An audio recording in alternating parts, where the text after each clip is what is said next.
जिहान,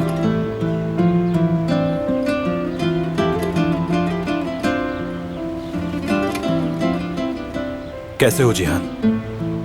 ठीक। बाबा और मैं ताजा हवा लेने आए थे। अच्छा किया। आज घर में मेहमान आ रहे हैं, मालूम है ना? मैं चाहता हूं तुम मौजूद रहो। आपको मेरी क्यों जरूरत है? तुम भी कंपनी के पार्टनर हो, मेरे साथ रहना तुम। लेकिन मैं नहीं आ सकता। अपने दोस्त के साथ पढ़ाई करने के बाद जमीनों पे जाना है। पूछ सकता हूं वो दोस्त कौन है? बस हैं कुछ दोस्त। दादी ने इजाजत दे दी है।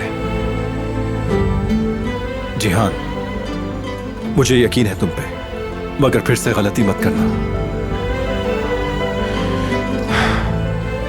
गलत क्या है जानता हूं मैं भाई,